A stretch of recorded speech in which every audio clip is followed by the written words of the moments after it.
మొన్నటి వరకు జగన్మోహన్ రెడ్డి గారి టూర్లకు సంబంధించి ప్రభుత్వం విధించిన ఆంక్షలు అయితే చూసాం. ముందు ఎలాంటి ఆంక్షలు లేకపోయినా తర్వాత మాత్రం ఆంక్షలు విధించారు రెంటపాల పర్యటన తర్వాత. ఇప్పుడు మళ్ళీ నెల్లూరు టూర్ ఉంటుంది అని ముందు నుంచి అనుకున్నారు. వాస్తవానికి అప్పట్లో కాకాని గోవర్ధన్ రెడ్డిని కలవడానికి వెళ్తారన్నప్పుడే అక్కడ హెలీప్యాడ్కి సంబంధించి సరైన ప్రదేశం ఇవ్వలేదు అనేది వాళ్ళు ఇచ్చినా సరే వీళ్ళు ఉపయోగించుకోలేదు. అదైతే వాయిదా పడుతూ వచ్చింది.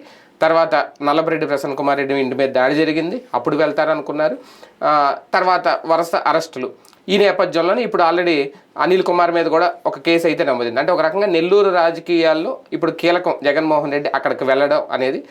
ఇటువంటి నేపథ్యంలోనే ఆయన టూర్ అయితే పెట్టుకున్నారు, ముహూర్తం అయితే ఫిక్స్ అయింది అనేది. కానీ దీని మీద కూడా గతంతో పోలిస్తే ఆంక్షలు వెసులుబాటు ఇచ్చారా, లేదంటే ఆంక్షలు కఠినతరం చేస్తున్నారా? ఒక రకంగా జగన్ పర్యటనలు అంటే ప్రభుత్వం, లేదంటే కూటమి ప్రభుత్వం, లేదంటే తెలుగుదేశం పార్టీ భయపడుతుందా, లేదంటే వాళ్ళనే భయపెడుతుందా? ఇది అంశం మీద చర్చించే ప్రయత్నం చేద్దాం. సార్, తాజాగా అంటే నెల్లూరు పర్యటన ఎప్పుడో జరగాలి, అది వాయిదా పడితే వచ్చింది. దానికి కారణాలు కూడా తెలుసు. మళ్ళీ ఇప్పుడు అనుమతి ఇచ్చినట్ట, లేదంటే అనుమతి ఇచ్చి ఏదో అంటారు కదా, మనం రోడ్డు మీద ఏదైనా వెళ్తున్నప్పుడు మామూలుగా వదిలేయడం వేరు, కాళ్ళకి బంధం వేస్తూ ఉంటారు, అది బంధం ఇక్కడ వాడకూడదేమో, అది వదలడం వేరు. ఆ టైప్లో ఏమన్నా జగన్కి ఒక బంధం వేసి వదులుతున్నారు ఆంక్షల పేరుతో? భవిష్యత్తులో వీళ్ళ జీవితాన్ని వీళ్ళు రాసుకుంటున్నారు. మనం విధిరాత ఎవరు ఆపలేరంటారు, తప్పించలేరు. అది ఇప్పుడు ఇవాళ నువ్వు చేసే చేష్ట రేపొద్దున నీకు రివర్స్ అవుతుంది. చంద్రబాబు నాయుడు గారు టూర్ వెళ్ళారు, లేదా లోకేష్ టూర్ వెళ్ళారు. లోకేష్ పాదయాత్రలో 10 మందే ఉండాలి, 5గురే ఉండాలి, 10 వాహనాలే ఉండాలి, నడవడానికి వీలు లేదు, లేకపోతే బస్సు ఎక్కి తిరగాల, బండి ఎక్కి తిరగాల, రోడ్డు మీద వెళ్ళడానికి వీల్లేదు, ఆకాశంలో తిరగాలి అని ఏమైనా పెట్టారా? పెట్టలేదు. లేదు. చంద్రబాబు నాయుడు గారు బస్సు యాత్రలు చేశారు. బస్సు ఒకటే ఉండాలి, వెనకాల ఎవడో ఎక్కకూడదు, చుట్టుపక్కల ఎవరు ఉండకూడదు, ఓ 10 మందికి మించి ఉండకూడదు, ఓన్లీ అచ్చెన్నాయుడు ఉండాలా, లేకపోతే అయ్యన్న పాత్రుడు ఉండాలని ఏమైనా చెప్పారా? లేదు కదా. ఆయన ఏ ఏరియాకి వెళ్తారో ఆ ఏరియాకి పర్మిషన్ ఇస్తారు. అయితే గీతే సహజ సిద్ధంగా ఉండేటటువంటిది నువ్వు ఉన్న రోడ్డు వరకే కన్ఫైన్ అవ్వాలి, ఇట్లాంటివి పెడతారు తప్పించి రిస్ట్రిక్షన్స్ అంటే కొన్ని సహజసిద్ధమైన రిస్ట్రిక్షన్స్ ఉంటాయి. భారీ శబ్దాలు వినిపించకూడదు, మందుగుండు సామాగ్రి పేల్చకూడదు, ఇట్లాంటివి సహజంగా ఉండే షరతులు అనమాట. అది ఎవరికైనా సరే, ఈవెన్ చావు పర్మిషన్లకు ఇచ్చినా అట్లాంటివి రాస్తారు అందులో. అది తప్పించి మరేమీ లేదు అక్కడ. ఉంటాయి సాధారణంగా. ఇప్పుడు పవన్ కళ్యాణ్ టూర్లు జరిగినాయి, దాంట్లో అంతే కదా. క్రేన్లు పెట్టి పెద్ద పెద్ద గజమాల మీద ఆపేసి ఎంత హడావుడి చేసి ఆపారా? పోనీ లేదు. నువ్వు ఏదైనా ఇంతే తిరగాలి, ఇంతమందే ఉండాలని ఏమైనా ఉన్నదే? లేదు కదా. కానీ అదేమో విధ్వంస పాలన, అదేమో అరాచక పాలన, అహంకారంతో కూడిన పాలన, అభివృద్ధిని నిరోధక పాలన, దుర్మార్గ పాలన. ఇప్పుడు నువ్వు వెళ్ళేటప్పుడు టాయిలెట్కి వెళ్ళాలంటే సోన్సో టాయిలెట్కి వెళ్ళాలా, ప్యాంట్ షర్ట్ వేసుకోవాలంటే ఈ కలర్ తీసుకుని వెళ్ళాలా, వెనకాల డ్రై కలర్ ఎట్లా వేసుకోవాలి, ఇది కూడా రేపు పొద్దున ఏమన్నా రాసిస్తే పోతుందేమో పోలీసులు. నువ్వు ఇక పైన మొహానికి పెయింట్ వేసి దాని పేరేంటది పౌడర్ రాసుకోకూడదు, ఇవి కూడా పెడితే పోతుందేమో. మరి మనం పోలీస్ శాఖలో ఉన్నామా, ప్రభుత్వంలో ఉన్నామా, లేకపోతే మనకేం సంబంధం లేదు, మేము ఏం చేసినా జనాలు వెర్రిగొర్రెలాగా నమ్మేస్తారు, మేము ఎట్లాంటి షరతులు పెట్టినా సరే దాన్ని గొప్పగా ప్రశంసించే విద్యావంతులైన మూర్ఖులు ఉంటారు, లేకపోతే చప్పట్లు కొట్టే మీడియా ఉంటుంది, మేము ఏం చేసినా కరెక్ట్, ఎదురోళ్ళు అందరూ రాక్షసులను రాసేటటువంటి మీడియా ఉంటుంది, కాబట్టి మేము ఎట్టబడితే అట్ట రాస్తామంటున్నారో తెలియదు. ఒక రాజకీయ పార్టీ ఇదేదో వ్యక్తి వ్యవహారం కాదు. ఒక పెళ్లి జరుగుతూ ఉంది, ఒక రోడ్డు మీదన పెళ్ళి, ఆ రోడ్డు మీద వెళ్ళేటప్పుడు ఇబ్బంది కాబట్టి ఆ రోడ్డులో నుంచి ట్రాఫిక్ ఇదంతా ఇబ్బంది అవుతుంది కాబట్టి ఆ ఏరియాలో ఇట్లాగే. వాస్తవంగా పర్మిషన్స్ అసలు ఎందుకు అడగాలి అంటే, పెద్ద నాయకుడు వచ్చినప్పుడు ఆ ఏరియాకి జనం మొబిలైజ్ అవుతారు కాబట్టి వాళ్ళందరినీ చుట్టుపక్కల రూట్లో నుంచి పొమ్మనమంటారు. ఇప్పుడు మహానాడు మొన్న జరిగింది, దానికి ఏమైనా పర్మిషన్ ఇచ్చేటప్పుడు ఎన్ని బస్సులు వెళ్ళాలి, ఎంతమంది వెళ్ళాలని ఏమైనా రాసిచ్చారా? అసలు ఏమైనా ఉందా అందులో? మరి ఇక్కడేంటి దీంట్లో? పోనీ ఏమైనా ఉగ్రవాద చర్య, లేకపోతే నక్సలైట్ల చర్య, వాళ్ళ మీటింగ్లా? అర్థం లేనటువంటి ఆంక్షలు. ఇది ఇవాళ నువ్వు ఇచ్చావు, పొద్దున జగన్ అనేవాడు మళ్ళీ అధికారంలోకి రాకుండా ఉంటే ఓకే, అధికారంలోకి వస్తే ఇప్పుడు నువ్వు 5గురికి పర్మిషన్ ఇస్తే రేపు అతను ఇద్దరికే ఇస్తాడు. ఇప్పటిదాకా రాజకీయంగానే ఫేస్ చేశాడు అతను, వ్యక్తిగత శత్రుత్వంగా ఫేస్ చేయలే. వ్యక్తిగత శత్రుత్వంగా ఫేస్ చేసింది ఓన్లీ ప్రతీకారం చూపెట్టింది ఒక్క చంద్రబాబు మీద. లేకపోతే అచ్చెన్నాయుడు వీళ్ళకి సంబంధించిన చట్టపరమైనటువంటి యాక్షన్సే. ఉమ్, చంద్రబాబు నాయుడు విషయంలో కూడా వ్యక్తిగతమైన చట్టపరంగా యాక్షన్ తీసుకుంది. ఉమ్, కానీ ప్రతీకారం అనేటటువంటి కాన్సెప్ట్ తన మీద తీర్చుకున్నారు కాబట్టి తను ప్రతీకారం తీర్చుకున్నారు. ఇప్పుడు జగన్ మీద ప్రతీకారం తీర్చుకుంటే మళ్ళీ జగన్ ప్రతీకారం మీద తెచ్చుకుంటాడు. అంటే ఒక రాజకీయానికి అంతమే. జగన్మోహన్ రెడ్డి గారు ఈ పర్యటనలో దాదాపుగా 2 పర్యటనలో ఒకటి ఆ విండ్ షీల్డ్ దెబ్బతిండడం కానీ హెలికాప్టర్ది, లేదంటే ఆ సింగమయ్య అనే వ్యక్తి మృతి చెందడం కానీ, ఈ నేపథ్యంలో శాంతి భద్రతల దృష్ట్యా ఎందుకు ఈ ఆంక్షలు పెడుతున్నారు అధికారులు? ఈ రెండింటికైతే అధికారులను సస్పెండ్ చేయాలా, వాళ్ళని ఉద్యోగాలు తీసేయాలి, రిపీట్ కాకుండా ఉండడానికి వాళ్ళని తీసేయాలంటున్నా. ఎందుకంటే నువ్వు అసలు అక్కడికి వెళ్తుంటే నిద్రపోతున్నావా? మనం కొన్ని వందలు చూసుంటాం, వందలు వేలు చూసుంటాం నాయకులు రావటాలు, హెలికాప్టర్లు వచ్చినప్పుడు ఏముంటుంది, ఆ చుట్టూతా బ్యారికేడ్ ఉంటే దాని చుట్టూతా కనీసం 50-100 మంది పోలీసులు, సెక్యూరిటీ ఉండాలి. 50-100 మంది పోలీసులు ఉంటారు. మన వైజాగ్ 3 హెలికాప్టర్లు వెళ్ళారట. ఇది యోగా అందరికి వెళ్ళినప్పుడు పవన్ కళ్యాణ్ గారు ఒక హెలికాప్టర్, మరి అక్కడ బానే ఉంది, అక్కడ ఇద్దరినే పెట్టారే ఇంటి అక్కడికి. ఇక్కడ 50-100 మంది పోలీసులు ఉంటారు. అదేది లోపల దాని చుట్టూతా. అదే సందర్భంలో బయట ఫుల్ ప్లెడ్జెడ్ గా పోలీసులు ఉంటారు. నువ్వు ఎందుకు పెట్టలేదు? ఇక్కడ ఎట్లా తయారైందంటే జగన్ బందోబస్తు అంటే వచ్చే వాళ్ళని క్రమబద్ధీకరించడం, టూర్ ప్రశాంతంగా కాకుండా జగన్ పర్యటన డిస్టర్బ్ చేయడం కోసం బందోబస్తు పెడుతున్నాడు. జగన్ టూర్లలో దరిద్రం వల్ల ఏంటంటే వీళ్ళని ఆయన టూర్కి కరెక్ట్గా అయితే గనక 2 వైపులా 2 లైన్లు పెట్టేసి తాడు కడతావా, బ్యారికేడ్లు కడతావా, కట్టేసి దాని దావన ఒక వెహికల్, ఆ వెహికల్కి ముందు ఒక కాన్వాయ్ పైలట్ వెహికల్ తీసుకో, పైలట్ వెహికల్ వెళ్తున్నప్పుడు ఎదురుగుండా వాహనాలను మూవ్ చేయి, అక్కడ రోడ్డు మీద ఎవడన్నా ఉంటే అవతలకు బోండాయి అని చెప్పు. ఆ తర్వాత వెనకాల అతని వెహికల్ రావాలి, ఒక 1/2 కిలోమీటర్ వ్యవధిలో వస్తుంది, సాధారణ 1/2 కిలోమీటర్ వ్యవధిలో వస్తుంది. అక్కడ ముందు పైలట్ ఉంటుంది, వాళ్ళు సౌండ్ చేసుకుంటూ వెళ్తారు. వెనకాల జగన్మోహన్ రెడ్డి వస్తాడు, అతని వెనకాల 4 వెహికల్స్ వస్తాయి, 10 వెహికల్స్ వస్తాయి, 15 వెహికల్స్ వస్తాయి, వెళ్తారు. అక్కడికి దిగుతాడు, పరామర్శిస్తాడు, ఇట పోతాడు, మళ్ళీ ఇటు పక్కకు పంపించే హెలికాప్టర్ దాకా. సింపుల్. ఇక్కడ ఇందులో ఏ గోళ లేదు. ఇంకా పైగా వీళ్ళకి ఒక బెనిఫిట్ ఉంటుంది, జగన్ కలవాలని, చేతులు కలపాలని ప్రయత్నించేవాడిని వీళ్ళు, ఇతను అలాంటి రిస్ట్రిక్షన్ దగ్గరికి వెళ్ళిపోయి బ్యారికేడ్ దగ్గరికి చేతులు దాచేసి అవతల వాళ్ళ దగ్గరికి పోడు బేసిక్గా.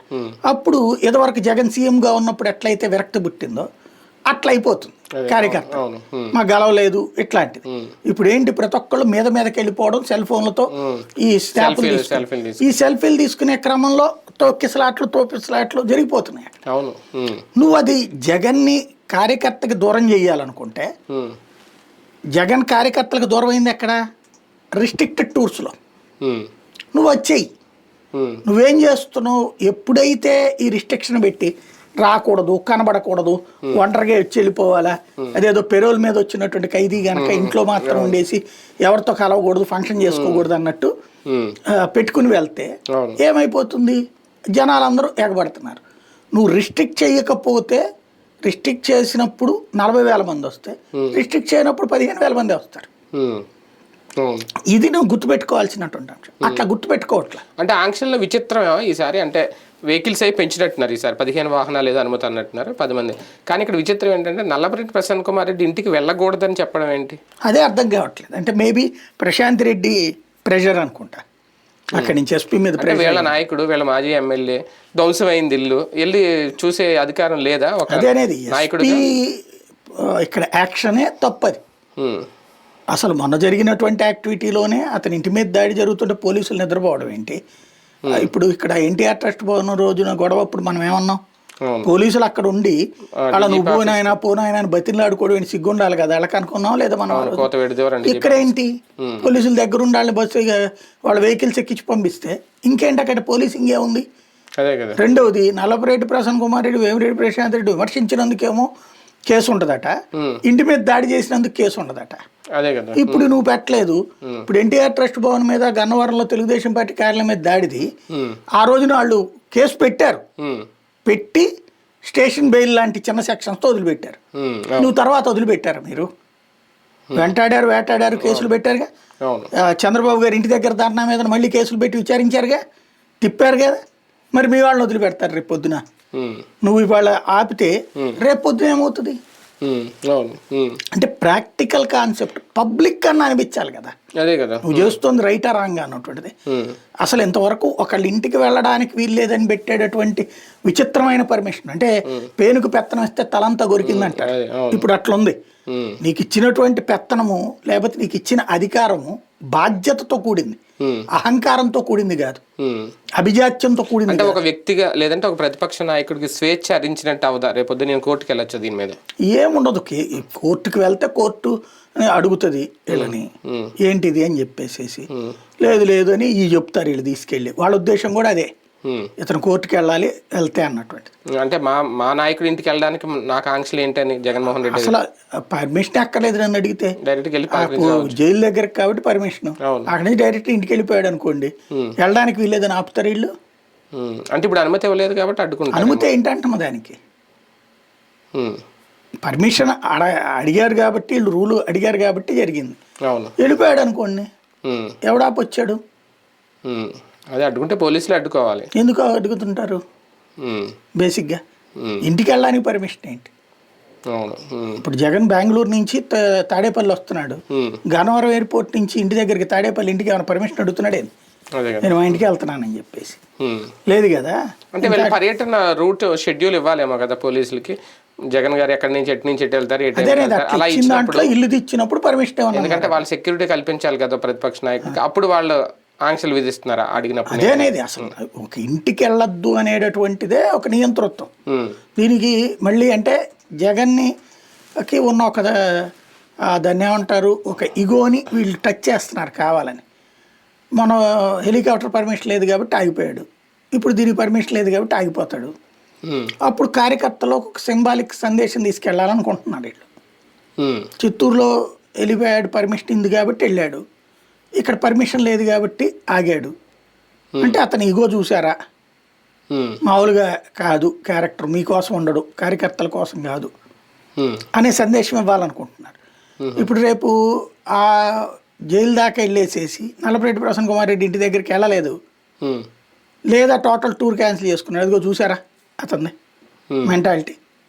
హెలికాప్టర్ లేకపోతే పోడు అనమాట, లేకపోతే పర్మిషన్ లేకపోతే పోడు అనమాట. ఇతని దగ్గర తెగింపే ఉంది, పులి కాదు పిల్లి. ఇది సోషల్ మీడియాలో ట్రోల్ చేయడానికి ఒక వెపన్గా వాడటానికి ఈ ప్రయత్నం చేసి ఉండొచ్చు. కానీ కూటమి లేదంటే తెలుగుదేశం పార్టీ జగన్ టూర్లు అంటే ఏమన్నా భయపడుతుందా? లేదంటే ఇప్పుడు ఆయన్ని నియంత్రించాలనుకుంటే ఎన్నాళ్ళు నియంత్రించగలుగుతారు ఇలాగా? అంటే ప్రాక్టికల్గా ఒక్కటి, Jagan way of politics different, Chandrababu గారి way of politics different. Pawan Kalyan తన రోడ్డు ఎక్కితే ఎగబడే జనాన్ని చూడాలనుకుంటాడు, జగన్ అంతే. చంద్రబాబు నాయుడు గారి దానికి వచ్చేటప్పుడు అట్ట ఎగబడి వచ్చేవాళ్ళు తక్కువ. లోకేష్ అయినా చంద్రబాబు గారైనా ఎగబడి వాళ్ళని చూడాలి అని వచ్చేవాళ్ళు తక్కువ. పార్టీ కార్యకర్తలు వస్తారు, సాధారణ ప్రజలు వీళ్ళు ఎగబడి వచ్చేటటువంటి తక్కువ. అంటే వాళ్ళకి వచ్చే క్రౌడ్ వేరు, వీళ్ళకి వచ్చే క్రౌడ్ వేరు. అది సిస్టమేటిక్, అది అనార్గనైజ్డ్. ఇది అనార్గనైజ్డ్, అది ఆర్గనైజ్డ్ క్రౌడ్. కాబట్టి ఈ అనార్గనైజ్డ్ క్రౌడ్ అన్నటువంటి దాని విషయంలో ఎంత రిస్ట్రిక్ట్ చేస్తే అంత ప్రమాదకరం. బేసిక్గా వీళ్ళిద్దరి విషయంలో కూడా పవన్ కళ్యాణ్ ఇప్పుడు ఆ రోజున ఆపే ప్రయత్నం చేశారు వీళ్ళు, అదేది విప్పటం వెళ్ళడానికి ప్రయత్నం. పవన్ వెళ్తే ఎగబడి వెళ్ళారా లేదా? అక్కడ ఇంకొంచెం జనం ఉంటారు కదా, అట్లాగే ఇతందైనా సరే. కాకపోతే విప్పటం వెళ్ళడాన్ని ఆపినటువంటి దాన్ని అరాచకం అని చెప్పి విధ్వంస పాలన అన్న పవన్ కళ్యాణ్ ఇవాళ ఇట్లా పదే పదే జగన్ని రిస్ట్రిక్ట్ చేస్తుంటే నోరు మీద పట్టలేదు. ప్రజాస్వామ్యంలో నీ దగ్గరకు వస్తే మాత్రం ప్రజాస్వామ్యం కనబడుతుందా, లేదా జగన్ తీసుకునే నిర్ణయాల్లోనే అప్రజాస్వామికం కనబడుతుందా? నువ్వు తప్పు ఎప్పుడు ఎవరిదైనా తప్పు చెప్పు, ఏంటయ్యా ఇది అని అడగాలి. నువ్వు పనులను చేసుకొని నువ్వు ఎందుకు కెలుకుతున్నావు అనవసరంగా అని అడగాలి. అప్పుడు అత్యాచారం జరిగితే వామ్మో, ఇప్పుడు అత్యాచారం జరిగితే కనుక అసలు అవన్నీ సాయసిద్ధం పోలీసులు చేస్తారనేటటువంటి ధోరణికి వెళ్తే ఇంకేముంది నీ ఆల్టర్నేటివ్ లీడర్షిప్ అనేటటువంటిది. తను మాట్లాడాలి ఇట్లాంటి వాటిట్లో. అసలు ఏంటి అనిత్ గారితో కూర్చుని ఏంటండి ఇది, అతను అనవసరంగా మీరు హీరోయిన్ చేస్తున్నారు ఎందుకని అడగాలి. ఆయన అడగట్లేదు. సరే బీజేపీ ఎట్టాగు పట్టించుకోదు, అప్పుడు మాట్లాడదు ఇప్పుడు మాట్లాడుతుంది. కాబట్టి వీళ్ళు ఏం చేసేది అదే కరెక్ట్ అనుకుంటున్నారు. ఇన్ని రిస్ట్రిక్షన్స్ నేపథ్యంలో తాజాగా గవర్నర్ని కలగడం జగన్మోహన్ రెడ్డి గారు కలయికలో రెండో కోణ వ్యాధి ఉందా? దీనికి దానికి సంబంధం లేదు. నేను అనుకోవడం ఏంటంటే మోడీతో డైరెక్ట్ అపాయింట్మెంట్స్ దొరుకుతుండ ఉండకపోవచ్చు ఇప్పుడు. మోడీని గతంలో కలిసినట్టుగా ఇప్పుడు అపాయింట్మెంట్ దొరుకుతూ ఉండకపోవచ్చు. కొంత ఇప్పుడు డిపెండెంట్ అయ్యి ఉండటం మూలంగా తెలుగుదేశం పార్టీ ఇదివరకు అయితే కనుక పట్టించుకోకుండా 14-19లో ఫుల్ మెజారిటీ వాళ్ళకి వచ్చింది కాబట్టి అపాయింట్మెంట్ అడిగినప్పుడు ఇస్తానే వచ్చారు. అదే కదా ఇలా గొడవకి కారణం కూడా అయింది. అయితే ఈ ట్రిప్ వచ్చేటప్పటికి అట్లా కాకుండా కొంత కంట్రోల్ చేస్తుంటారు వీళ్ళు. ఇప్పుడు మరి మోడీకి తన మెసేజ్ వెళ్ళాలి, ఏకైక ఫోన్ కాల్ ఈయన అయి ఉండాలి ఎందుకంటే వీళ్ళు తన వ్యాపారాలని ఇప్పుడు వాస్తవంగా ఇదివరకు కూడా జగన్ని రిస్ట్రిక్ట్ చేయడానికి చేసిన ప్రయత్నం ఏంటి, అప్పుడు సిబిఐ కేసులు ఈడీ కేసులు పెట్టి అతని వ్యాపారంలో చేతుల్లో డబ్బులు లేకుండా చూసే ప్రయత్నం చేశారు. ఇప్పుడు అదే ప్రయత్నం చేస్తున్నారు, ఆర్థిక మూలాలు దెబ్బతీసేటటువంటి ప్రయత్నం. అందుకనే ఆవిడని కూడా వెంట పెట్టుకుని వెళ్ళారు. యాక్చువల్గా ఏంటంటే ఆయన సీఎంగా ఉన్న టైంలో దాన్ని ఏమంటారు పండగలప్పుడు భార్యను తీసుకుని వెళ్ళి శుభాకాంక్షలు చెప్పి రావడం చూసాం. ఆయన అప్పుడు ఈయన ఉన్నప్పుడు కూడా నజీర్ గారు ఉన్నప్పుడు కూడా కొత్తలో కదా వెళ్ళారనమాట. ఫస్ట్ వచ్చినప్పుడు కొత్తల్లో, తర్వాత ఏదో అకేషన్ కూడా వెళ్ళారు. ఒక అదేది దాన్ని ఏమంటారంటే ప్రోటోకాల్ సిస్టంలో ఫాలో అయినటువంటి అలాంటి కాన్సెప్ట్లో 1-2 సార్లు వెళ్ళారు. ఇప్పుడు వెళ్ళటం అనేటటువంటిది అది కూడా భారతీయ సిమెంట్స్ లో మన సోదాలు, ఈ వాళ్ళ దాంట్లో సోదాలు, వీటన్నిటి సోదాల తర్వాత ఆ డీటెయిల్స్ అన్ని తీసుకుని వెళ్ళి ఎక్స్ప్లెయిన్ చేశారని చెప్తున్నాడు. ఒకటేంటంటే లీగల్ గా జడ్జి గారికి ఆయన జడ్జిగా చేశాడు కదా, సుప్రీంకోర్టు జడ్జిగా చేశాడు కాబట్టి అందులో ఉన్నటువంటి సాధ్యాసాధ్యాలు ఏంటో తెలుస్తుంది. కాబట్టి ఆయన నోటీస్కి తీసుకెళ్తే ఆయన ప్రభుత్వంతో మొక్కంటాడు అనేదన్నా ఐడియా అయి ఉండొచ్చు. అంటే భారతీయ గారిని తీసుకెళ్ళడం లేదా స్పెషల్ రీజన్ ఒక పక్క ఈయన అరెస్ట్ చేస్తారని ప్రచారం జరుగుతున్న నేపథ్యంలో ఆవిడని తీసుకుని వెళ్ళి ఏం చర్చించుంటారు. ఆవిడ వ్యాపార సంస్థలో కూడా ఏలు పెట్టారు కదా వీళ్ళు. ఓకే, భారతీయ సిమెంట్స్ ఆమె కదా చూసుకునేది. ఆవిడ వ్యాపార సంస్థలో కూడా ఏలు పెట్టారు కదా. వాస్తవంగా బాలాజీ గోవిందప్పకి దీంతో సంబంధం లే. అతని వ్యాపారం భారతీయ సిమెంట్స్ అతను ఎప్పుడో కొన్నాడు, 90% స్టేక్ హోల్డర్. ఇక్కడది కాదు, అతను ఇంటర్నేషనల్ బిజినెస్. అతన్ని ఏడిపిస్తున్నారు వీళ్ళు. అది ఇక్కడ గుర్తు చేయడం. ప్రభుత్వం మీద ఫిర్యాదు చేయడానికి వెళ్ళారనే కోణంలో చూడొచ్చా? అంతే కదా, నిజంగా ప్రభుత్వం మీద ఫిర్యాదుకి అంటే లిక్కర్ స్కామ్ మీదేనా? అది ఇంకేమేమి ఉన్నాయో మరి, ఇంకేదన్నా ఇప్పుడు అదే బాగా ఇది ఉంది కాబట్టి దాని మీద లిక్కర్ స్కామ్ మీద ఫిర్యాదు చేసేది ఏముంటది? ఇట్లా మా ఇబ్బంది పెడుతున్నారు, ప్రభుత్వం ఇబ్బంది పెడుతుంది మా నాయకుల్ని. దాంట్లో ఏమైనా ఉంటుంది, చట్ట ప్రకారం వెళ్తుంది అంటారు. నేను అనుకోవడం అయితే ఓన్లీ ఇలాగా భారతీయ సిమెంట్స్లో ఏలు పెట్టడం అన్న పాయింట్. ఎట్లాగూ ఇప్పుడు రేపు మాపో వాసుదేవరెడ్డిని అప్రూవర్గా చూపించి జగన్ని రాద్దామని చూస్తున్నారు. నువ్వు ఎన్ని అప్రూవర్లు పెట్టినా కేసులో జగన్ పెట్టాలంటే ముందు ఇందులో ఒకటే, జగన్ని అరెస్ట్ చేయాలంటే వీళ్ళు ఒక 500 కోట్లు కనీసం ఒక 100 కోట్లు త్యాగం చేయాలి. జగన్ ఇంటి వెనకాల ఏ గొయ్యో దవ్వి అందులో ఏ గోతాలో పెట్టి ఇళ్ళు ముందు రోజున, ఆ తర్వాత రోజున వెళ్ళి అది వెలికి తీసినట్టు చూపించి ఇదిగో జగన్ ఇంటి వెనకాల దాచేవాడు, లేకపోతే అక్కడే ఆయన ఇంటి వెనకాల ఫ్లాట్లు ఉన్నాయి కదా అపార్ట్మెంట్, అందులో తెలుగుదేశం వాళ్ళవి కూడా ఉన్నాయి కొంతమంది. అట్లాంటి వాళ్ళ దగ్గర ఎక్కడన్నా పక్క నుంచి ఆ పక్క ఇంట్లోకి డబ్బులు ఏమన్నా వేసి నోట్ల గట్ల అట్టపెట్టలో లేకపోతే ఇయ్యో పెట్టేసేసి ఇప్పుడు అకస్మాత్తుగా తెలుసుకున్నాము ఇందులో ఎవరో చెప్పిన దాని మీదన ఇంకా డబ్బులు ఉన్నాయి, జగన్ దగ్గర 100 కోట్లు దొరికినాయి అని చెప్పి 5 కోట్లు 10 కోట్లు అయితే కూడా కుదరదు. కనీసం 100-200 కోట్లు రెడీ హ్యాండెడ్గా పట్టుకున్నట్టు చూపించాలి అక్కడ. అంటే ముందు లైట్ తీసుకున్నా మిథున్ రెడ్డి అరెస్ట్ తర్వాత ఏమన్నా జగన్మోహన్ రెడ్డిలో ఈ కేసు మీద సీరియస్నెస్ కనిపించిందా? అతన్ని అరెస్ట్ చేస్తారు అంటే ఫీర్గా ఫీల్ అయ్యే క్యారెక్టర్ కాదు. అవునా? ఫస్ట్ ఇంకొంచెం తొందరగా చేయమంటాడు, ఏమవుతుంది 4 రోజులు జైల్లో ఉంటాడు. కార్యకర్త ఇప్పటిదాకా ఒక్కొక్కళ్ళు చేరుతున్నారు. జగన్ జైలు పాలయ్యాడు అంటే గనక శాంతం ఇంతకు ముందు వదిలేసిన ప్రతి కార్యకర్త రోడ్డెక్కుతాడు. ఇప్పుడు చంద్రబాబు నాయుడు గారిని అసలు పట్టించుకోలేదు. అంటే ఒకప్పుడు అంటే అప్పుడు షర్మిల గారు లేదని విజయం సపోర్ట్ ఉంది, ఆయన జైల్లో ఉన్నా. ఇప్పుడు ఈయన జైల్లో ఉంటే పార్టీని నడిపేది ఎవరనేది కూడా ఒక ప్రశ్న కదా. అంత ఫ్రీగా ఎలా వెళ్ళిపోతారు జైలు? చంద్రబాబు గారు జైల్లో ఉన్నప్పుడు పార్టీని ఎవరు నడిపాడు? అంటే ఆయనకంటే ఎవరో ఒకళ్ళు ఉన్నారు, ఎవరున్నా సరే, లోకేష్ ఉన్నారు, లేదంటే మిత్రపక్షంగా పవన్ కళ్యాణ్ ఉన్నారు. పార్టీ అదే నడుచుద్ది. పార్టీలు నడపడానికే ఉంది. ఈయనకి సజ్జల రామకృష్ణారెడ్డి ఉంటాడు, లేకపోతే ఇంకోళ్ళు ఉంటారు, పెద్దిరెడ్డి, కరుణాకర్ రెడ్డి, వీళ్ళందరికీ చెప్పాలా? ఎవరన్నా ఎవరి నియోజకవర్గంలో ఆడు చూసుకుంటాడు. అంతమందిని ఎవడో తొక్కేలేడు బేసిక్గా. ఇంకోటి అంత భయపడాల్సిన పరిస్థితులు ఇప్పుడు లేదు పార్టీ. ఆ రోజున ఇంకా ఏమీ లేదు పార్టీ. అవును, కాబట్టి భయం. అప్పుడు కాంగ్రెస్ నాయకుడు కాబట్టి భయం. ఇవాళ పార్టీ తందే. జైలుకి వెళ్తే ఏమైపోయింది? జార్ఖండ్ ముక్తి మోర్చాకి సంబంధించిన సోరెన్ అరెస్ట్ చేశారు. ఏమైంది పార్టీ?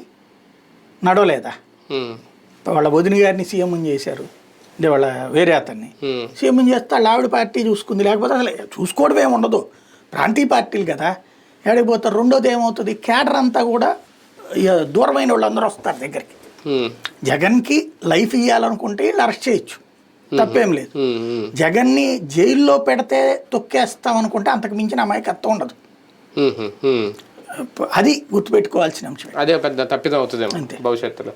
రైట్, చూద్దాం. మొత్తానికి ఒక సాహసం ఏమైనా చేస్తుందా రాష్ట్ర ప్రభుత్వం? జగన్ మీద ఆంక్షలు విధించి ఆయన కంట్రోల్ చేయాలనుకుంటుందా, లేదా ఆయన పర్యటనలకి అనుమతులు ఇవ్వకుండా ఆయన అడ్డుకునే ప్రయత్నం చేస్తే అది ఎంతవరకు కలిసి వస్తుంది అనుకుంటే? ఏది ఏమైనా నెల్లూరు పర్యటన విషయంలో ఇప్పుడు ఈ చర్చ అయితే మొదలైంది. కొత్త ఆంక్షలు, కేవలం 10 మందికి మాత్రమే అనుమతి. ఐలీప్యాడ్ దగ్గర నుంచి ఆయన కూడా ఒక 15 వాహనాలకి అనుమతి. నల్లబరెడ్డి ప్రసన్న కుమార్ రెడ్డి ఇంటికి వెళ్ళకూడదు, అదొక రిస్ట్రిక్షన్. వీటన్నిటి నేపథ్యంలో ఆయన టూర్ ఎలా సాగుతుంది ఏంటనేది ఇంక వేచి చూడాల్సిన అంశం.